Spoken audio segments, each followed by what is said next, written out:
благодарам за присуството на оваа тркалезна маса и особено би ми значило како Министерство за правда, но и секако на тимот кој што работеше на законот, доколку слушнеме предлози, сугестии за подобрување на законскиот текст. Сакам да се заблагодарам и на експертите и на работната група која што работеше на овој текст, кој што навистина беше создаван макотрпно во еден жежок временски период на сред лето, но ете успеавме во еден подолг процес на повеќе состаноци да разговараат, на некој бев и јас вклучена околу различните алтернативи, околу различните решенија, така што успеавме да прочистиме еден текст кој што само на неколку места е понуден со алтернативи, каде што имаше различни ставови во работната група и затоа решивме дека е најдобро тие работи да ги ставиме како алтернативи на јавна дебата со цел да видиме, да ги слушнеме аргументите за и против определени решенија. Кои се новините кои што генерално се содржани во овој закон? Прво сакам да кажам дека од причини што кога се почна со измени на законот, се соочивме со ситуација дека измените кои што ќе бидат предложени веќе надминуваат 1/3 од оригиналниот законски текст, што согласно нашите законодавни правила наметнува потреба од носење на интегрално нов текст. Значи, кога имате веќе 1/3 повеќе, се наметна и таа потреба. Кога веќе отвараме да се носи нов законски текст, сакавме да одиме и да се приклониме кон една од препораките која што не е директно адресирана до Македонија, но генерално како пристап во легислативата во борба против корупцијата е да ги споиме Законот за спречување на корупција со Законот за судир на интереси со цел да имаме еден посеопфатен и полесен пристап на Државната комисија за спречување на корупција во остварувањето на своите надлежности. Почетна точка во носењето на, односно во предлагањето на овие решенија ни беа препораките кои што произлегуваа од неколку релевантни меѓународни организации и експертски групи, но секако и потребите кои што произлегоа од негативните пракси во Република Македонија. Кога станува збор за препораки, тука се препораките на ГРЕКО, но исто така препораките на Европската комисија, препораките на ПРИБЕ, кои што исто така реферираат на одредени препораки на извештаите на ОДИХР, кои што се однесуваа на делот на финансирање на изборни кампањи, односно злоупотреба на буџетски средства во период на избори. Една од препораките на Европската комисија е дека треба да обезбедиме еден непристрасен, транспарентен процес на избор на членови на Државната комисија за спречување на корупција, како и критериуми кои што ќе овозможат деполитизација на оваа функција. Од тие причини ќе видите дека практично почетниот дел во законот, за кој што сакам да напоменам, она што е ново е обележано како посиво во текстот, за да можете полесно да следите што е нов текст, а што е практично превземено од старите текстови. Значи, сакавме да олесниме, бидејќи навистина постапката која што ја водиме е транспарентна и сакаме да олесниме на оние кои што ќе учествуваат во таа постапка, полесно да може да го дадат својот инпут. Значи, сите нови решенија се како позатемнети во текстот во однос на оние кои што не се затемнети, се превземени од старите, од постојните закони. Во делот за критериуми и начин на избор на Државната комисија за спречување на корупција, дадени се две алтернативи. Значи, во делот кој што се однесува за услови за именување председател и членови на комисијата, има две алтернативи во тоа што заедничко на двете алтернативи е практично забраната за политизација, условно речено, на кандидатите за овие функции во последните 10 години, каде што тој критериум се повторува во двете алтернативи, оние стандардни критериуми кои што значат државјанство и други услови кои што се за стекнување работен однос во Македонија се исти. Разликите се околу делот на години на работно искуство и она што значи искуство во спречувањето или откривање на корупција.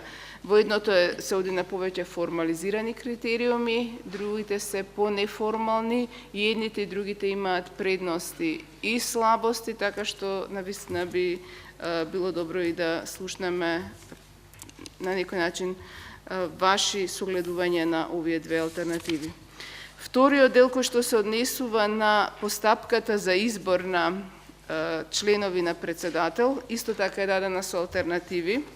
Едната алтернатива е постапка која што значи транспарентност во постапката во рамките на собранието, каде што Сдруженијата на новинари и представници и Сдруженијата невладините организации ќе можат да номинираат своји представници кои што ќе учествуваат во интервјуто на кандидатите и на кандидатот за председател во рамките на собранието со цел да се овозможи транспарентност на таа постапка.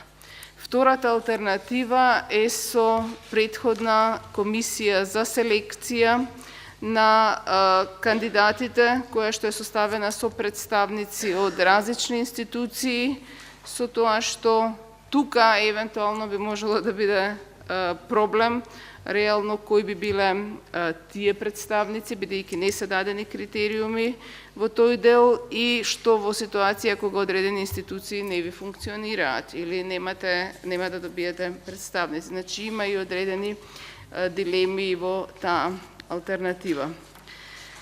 Делот кој што се однесува на надлежностите на Државната комисија за спречување на корупција е практично зајакнување на нејзините надлежности и особено надлежностите во комуникација со другите органи.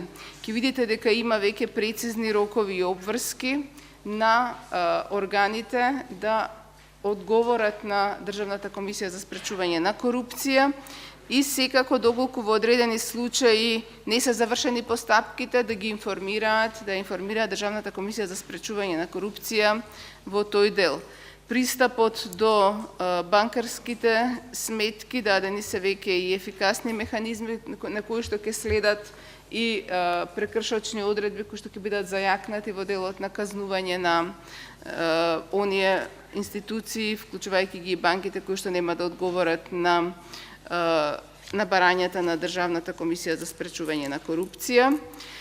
Ставен е акцент на механизмите кои што ќе ги има Државната комисија за спречување на корупција во проверката на анкетните листови за имотна состојба и за судирни интереси. Законот не прејудицира дали тоа ќе биде еден образец или ќе бидат два образци за имот и за судирни интереси. Ставена е формулација која што ќе овозможи Државната комисија за спречување на корупција да го пропише образецот и согласно нејзината оценка и одлука да одлучи дали тоа ќе биде еден образец во кој што ќе се пријавува имотот и интересите или пак ќе бидат два посебни образци. Во делот на она што значи контрола на тие образци, ставени се веќе конкретни износи, што значи зголемување на имот над одредена сума, понатаму кои промени треба да се пријавуваат, така што тој дел е прецизиран, кој што не беше прецизиран во досегашната законска рамка. Од аспект на создавање, значи кога давате некому зголемени надлежности, треба да му дадете и можност да ги врши тие надлежности. Ќе видите во делот кој што се однесува на финансирањето на Државната комисија за спречување на корупција, содржани се одредби кои што Во еден дел ќе ги најдете и во Законот за специјалното јавно обвинителство како механизам за финансирање, значи одредби кои што даваат можност за зајакнато финансирање со цел да се обезбедат средства и исто тука е новина што практично самата државна комисија си го предлага буџетот и тој посебно се гласа низиниот раздел, исто како што е случајот со народниот правобранител. Значи, сакавме и на тој начин да се потенцира независноста во делот на финансирањето. Понатаму, она што како надлежност, според мене е значајна надлежност, е делот за следење на финансирање на политички партии, следење на изборни кампањи и на злоупотреба на буџетски средства. Се отворија одредени дилеми околу тоа дали е доволна надлежноста на Државниот завод за ревизија во делот на финансирање на изборните кампањи и финансирање на политичките партии, или тука треба да има своја надлежност и Државната комисија за спречување на корупција. Мојот став е дека треба да има надлежност Државната комисија за спречување на корупција, особено што Државниот завод за ревизија работи по определени своји процедури кои што не ги опфаќаат сите аспекти на можна корупција. Додека пак кај Државната комисија за спречување на корупција аспектот е поширок. И една од препораките која што ја имавме во извештаите на ОДИХР за изборите е дека практично немате прецизни рокови за постапување на Државната комисија за спречување на корупција во случај на злоупотреба на буџетски средства и злоупотреба на финансии, значи на нерегуларности во финансирањето на изборните кампањи. И од тие причини направивме кратки рокови кои што ќе значат доколку се покрене постапка дека има сомневања за нерегуларности во финансирањето на изборни кампањи за било кој организатор на изборна кампања, или доколку се појават сомневања околу она што значи можност за злоупотреба на буџетски средства во изборна кампања, Државната комисија за спречување на корупција да мора ефикасно да одлучува додека е изборниот период, со цел да нема можност да се стави некој предмет во фиока и да се чува по завршувањето на изборите, бидејќи некогаш и ефикасното постапување во одредени случаи и расчистување на случаите ќе има сопствено влијание во изборната кампања. Секако ставена и можност за оние кои што сметаат дека одлуката на Државната комисија за спречување на корупција не е правилна, да се бара правна заштита пред Управниот суд, исто онака како што постои правна заштита по постапувањето на Државната изборна комисија пред Управниот суд. Во делот на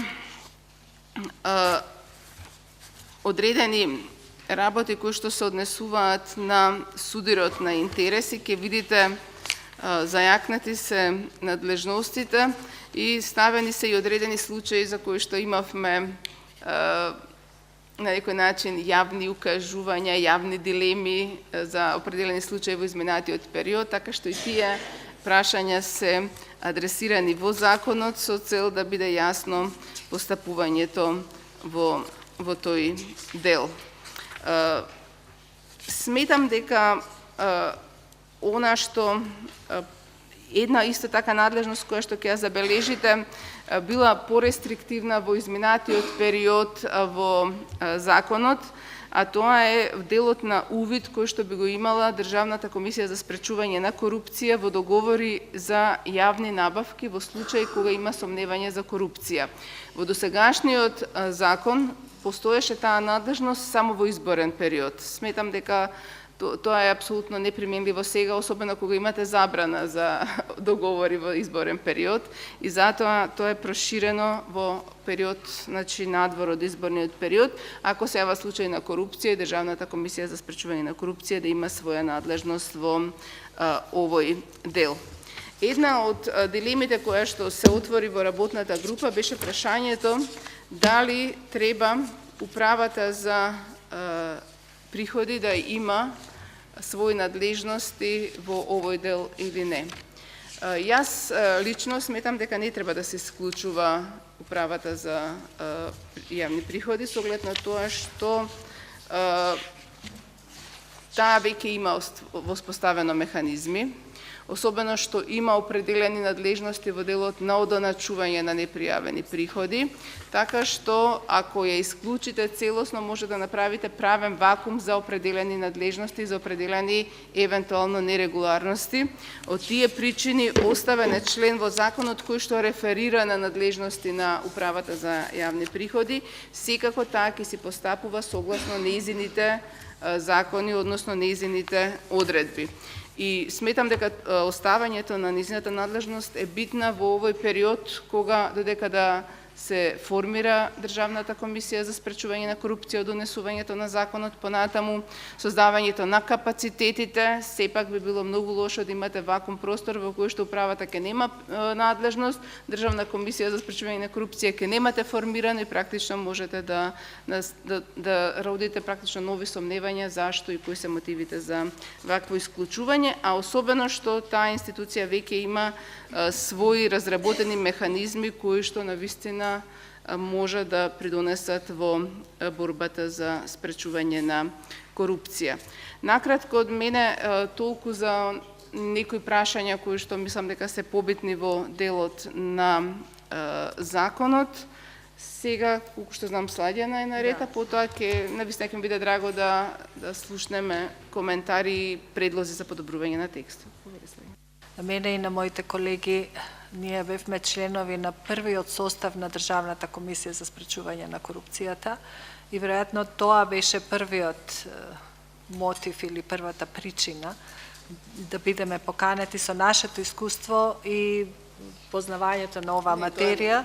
Не, основна причина беше интегритетот што го покажавте кога ја вршевте функцијата, не дека бевте први членови. Значи, токму тоа сакав да го кажам следно. Ние во разговор со министерката еднаш кажавме, нашиот закон, кој што досега го имавме, е пишуван во 99-та година.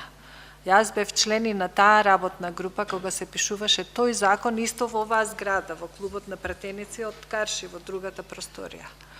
Усвоење 2002 година под притисок на невладиниот сектор, кој што кажа имаме закон, дајте да се донесе еднаш.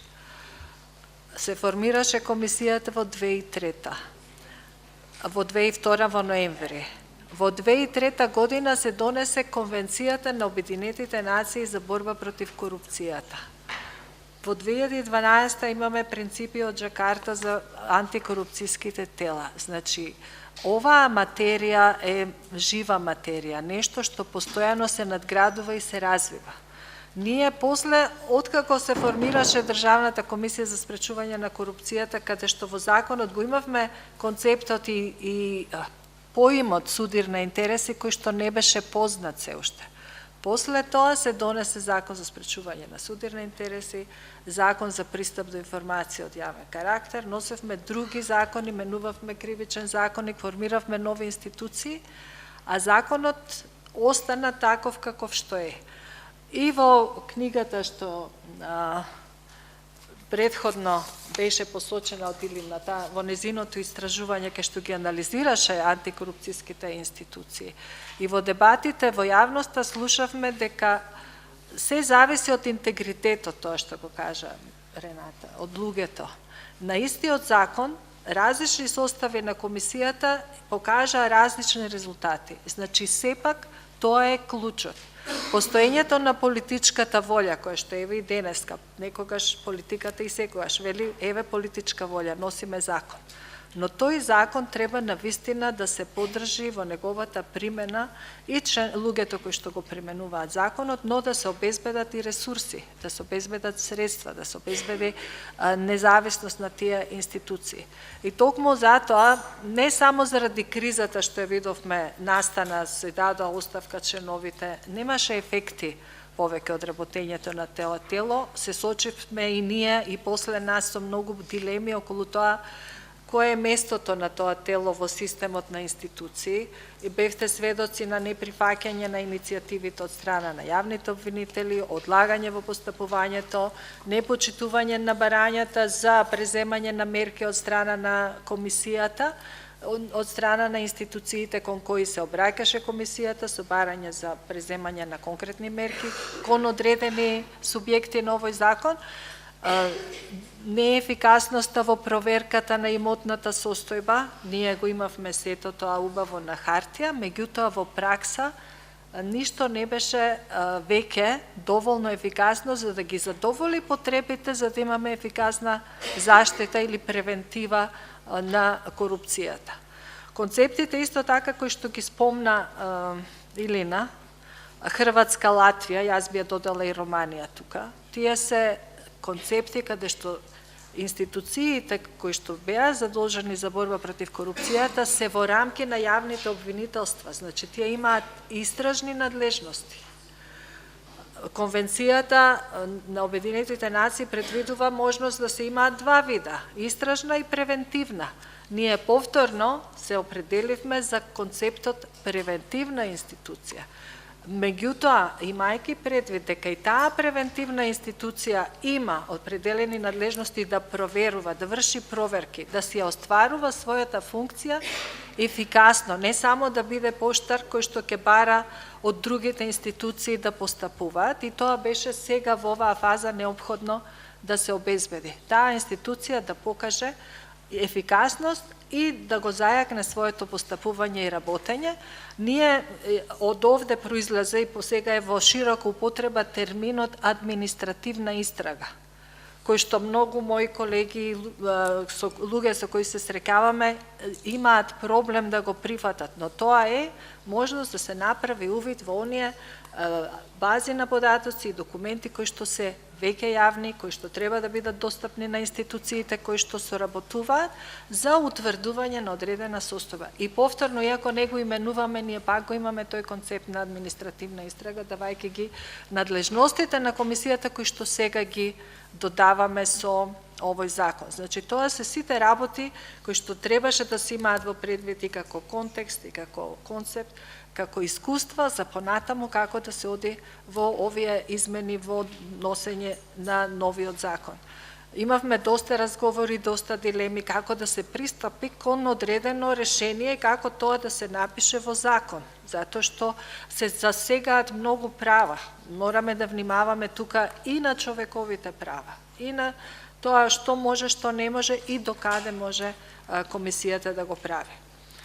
Она што е најнеопходно и што се покажа како меѓународно искуство е дека доколку антикорупцијско тело работи добро, тоа се соочува со директен удар од страна на политиката или од оние кон кои постапува. И затоа се донесоа тие принципи од Джакарта, популарни принципи, за заштита на независноста на тие и интегритетот на тие тела. Почнувајќи од мандатот, што треба да биде мандат на тие тела, како треба да соработуваат со другите институции, постојаноста на тие тела и нивната сигурност во работењето, начинот на назначување на членовите на тие тела, начинот на разрешување, кој што во принципите е издигнат на највисоко ниво, исто како што можеш да го разрешиш председателот на Врховен суд, така можеш да го разрешиш председателот на антикорупцијска комисија. Етичките кодекси, однесувањето на самите членови на комисијата, затоа што рековме и тие мора да бидат одговорни. Имунитетот нивните не може да бидат гонети за кривични дела, за действија што ги преземаат во работењето како членови на овие комисии. Финансиската автономија, внатрешната одговорност, надворешната одговорност кон надвор. Значи, сите овие работи, вклучително и препораките од ГРЕКО, од Европската комисија, требаше да ги имаме во предвид кога сакавме да направиме нов пристап во изготвувањето на овој закон. Министерството за правда имаше одличен пристап кон оваа работа во поддршка, во допринос, во разговарање како тоа да се вклопи во законодавниот систем во нашата држава. И сега имаме приближно добар текст, се уште не е идеален, затоа ни се потребни и уште дебати и ние меѓусебно да разговараме за одредени концепти, се уште, меѓутоа и дополнително очекуваме од дебатите во јавноста да произлезат голем се уште дилеми и да се бара соодветно решавање на одредени прашања. И во делот на принципите дури имаме новини, ние го видуваме и терминот интегритет во нашиот закон, кој што за прв пат во Словенија го има, они имаат и комисија за интегритет како термин, и што тоа треба да опфаќа и да се однесува и за другите, но и за членовите на комисијата. Големи дебати се водеа околу опфатот или кој се ќе биде субјект на овој закон и дали да се искористи дефиницијата од кривичниот законник или да се дадат други дефиниции на службени лица, на носители на јавни функции, и мајки во предвид што треба да биде надлежноста на ова тело, на Државната комисија за спречување на корупцијата, и како таа надлежност ќе се спроведува. Исто така, за јавните функционери постои регистар, за другите не постои регистар. По тој регистар треба да се проверува имотната состојба. Како ќе се добијат доволно податоци за да може имотната состојба да се провери и на оние што нема да се составен дел на тој регистар. Значи, работи кои што треба дополнително многу добро да се осмислат и прецизно да се уредат. Но она што е битно, и би рекла најважно во оваа приказна, е дека комисијата самата ќе биде надлежна да има пристап до 14, 15, 16 бази на податоци, кои што самата ќе ги црпе информациите што се потребни за да заклучи дали постои несразмерно зголемување на имотната состојба на некој функционер, што може да се поврзе со кривичната дела од кривичниот законник, што може дополнително да се оданочи со 70% како што до сега тоа е предвидено во даночните закони, но и да ги провери состојбите на судирни интереси. Ги имавме во предвид и новиот закон за спречување на перење на пари, дефинициите за вистински сопственик, што се тоа вистински сопственици на лица и дали и како се пријавуваат тие во декларациите или во изјавите за интереси. И сите тие работи ќе може комисијата сама да ги проверува.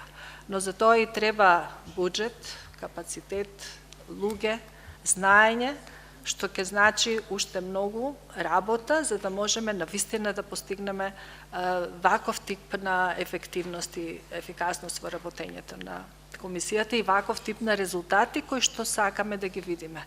Од една таква проверка утре ќе треба да постапува јавен обвинител или некој друг надлежен орган, зависно од тоа што ќе произлезе од работењето на Државната комисија за спречување на корупцијата. Надлежноста повторно за носење на државната програма или стратегија за борба против корупцијата, следењето на финансирањето на политичките партии, иако изгледа како новина, постои во регионот во други државни комисии или во други антикорупцијски институции. Не е толку голема новина за да немаме за тоа од каде да црпиме искуства. И се разбира сите работи кои што ќе предизвикаат дебати во околу делот на пријавувањето на судирот на интереси, но најважно е да не застанеме само на пишување на законот, на нормите, а да немаме ефикасно спроведување и санкција. Во сите извештаи што досега ги добивме, вика нема ефективна санкција за непочитување на одредбите од овој закон. И тука исто така имаме една сериозна работа да се утврди на кој начин ќе се водат овие постапки, како ќе се постапува и каков тип на санкции ќе може да бидат изречени, дали ќе може и комисијата тука нешто да прави, дали само прекршочните судови и така натаму. Значи, сметајте дека ова е сега на фаза на заокружување на сите овие прашања и ова од моја страна сакав само да ви доловам концептот каде уствари одиме, која е целта кога се пишуваат ваков тип на одредби во овој закон. Сега навистина би сакала да слушнам сите коментари и дискусии. Ви благодарам. Благодарам, Милина. Почитувана министарка, почитувани пратеници, гости, експерти, колеги од граѓанското општество, медиуми. Ви благодарам за денешното присуство. Како што кажа Илина, ќе пробам да ги сумирам гледиштата и залагањата на организациите кои се дел од платформата на граѓански организации за борба против корупцијата во новата законска рамка за антикорупција. Не многу одамна, во екот на политичката криза, во 2014 беше формирана оваа платформа на граѓански организации, составена од 15 препознаени организации кои што секојдневно во својата работа го посветуваат вниманието на борба против корупција, судирни интереси и зајакнување на интегритет на институциите. Бевме сведоци на состојба во државата во која што недостасуваше демократија и владење на право, изолација, селективни и неправични институции без стриктна поделба на власта, заробени медиуми и најважно отстапување од евроатланската агенда. Затоа и во посебниот извештај на ПРИБЕ акцентот беше ставен на високото ниво на корупција, широко распространета злоупотреба на државните институции и тела во партиски, па дури и лични интереси. Тие институции најчесто остануваа неми на ваквите сомнежи и на укажувањата. Затоа платформата ја основавме, здружено да предлагаме активности за сузбивање на корупцијата, но и да ја следиме и анализираме правната рамка и политиките за борба против корупцијата во државата. Како што неодамна ни забележа и Греко, се уште има слаба истрага, гонење и пресуди за корупција кај политичари на високо ниво.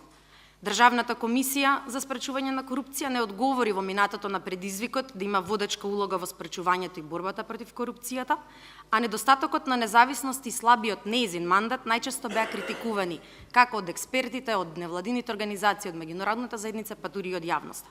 Свесна сум дека ова што го искористив како вовод многу добро ви е познато, но ми се чини дека е неопходно да го повторуваме за да не ни се повтори.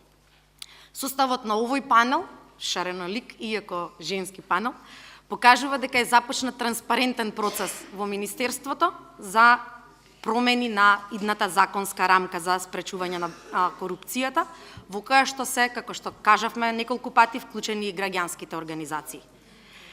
Од искуството стекнато преку нашата работа како граѓански организации, мониторингот во борбата против корупцијата, имавме приоритети и сметавме дека зголемувањето на интегритетот кај институциите, која што треба да се ослика во законската рамка за борба против корупција, нивно јакнење, како финансиско, така и со човечки капацитети, е од клучно значење. Истакна и слагано го потенцираше, ќе го повторам и јас. Од таа причина добро е што во законот се наоѓа е посебно внимание посветено и разработено начелото на интегритет. Дополнително министерката истакна дека даден е предлог во законот за унапредување на транспарентноста на постапката за избор на членовите и председателот на Државната комисија за спречување на борба против корупција со учество на граѓанските организации, со искуство во областа на владење на правото, добро управување и спречување на корупција и со вклучување на здруженијата на новинарите. Формулирани се неколку алтернативи за начинот на овој избор, а јас се надевам дека во текот на јавната расправа и во процесот потоа на консултациите ќе се изфилтрира алтернативата 1 на членот 12. Дополнително, како што беше кажано, се доуредуваат критериумите за избор на председател и членови на ДКСК, односно ставен е фокусот на искуството и експертизата, нешто што одамна оваа платформа го бараше и укажуваше за тоа каде треба да има промени во законската рамка. Зголемени се, односно се предлагаат зголемување на надлежностите на Државната комисија, исто и ова беше истакнато, но од друга страна пак наидовме на разбирање кај Министерството и во предлогот е избришана одредбата со која што Државната комисија имаше надлежност да покренува иницијативи пред органите за контрола на финансиско материјално работење на здруженијата на граѓани и фондации.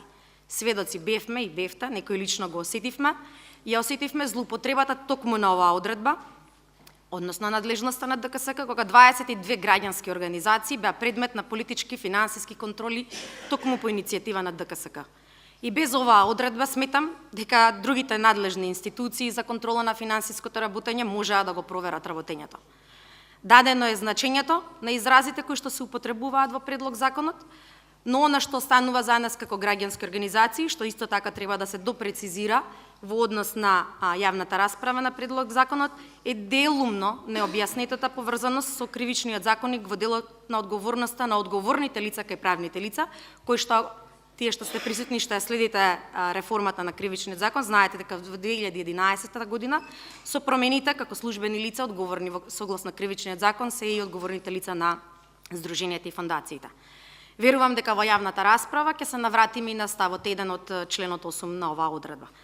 Нема да ги повторувам сите новини кои широко ги објаснија и министерката и слагана како дел од експертите, но сакам да најавам исто така и дополнителна можност за трибина за овој предлог закон, која што платформата ќе организира во најскоро можно време со политичките партии, за тоа кои се нивните очекувања и зашто значи за нив едно независно антикорупцијско тело. Дополнително имаме во план да организираме јавна дебата со кандидатите кои што ќе ги исполнуваат условите за членови на Државната комисија. Ќе завршам истакнувајќи дека вистинскиот предизвик на секоја реформа, па и на ова, е реформата на свеста и имплементација на законот. Законот може да биде идеален или неморан, но од неговата имплементација ќе зависи борбата против корупција. Ви благодарам на вниманието и посакувам успешна дебата за да го, како што кажаа другите панелисти, допрецизираме и подобриме текстот на предлог законот.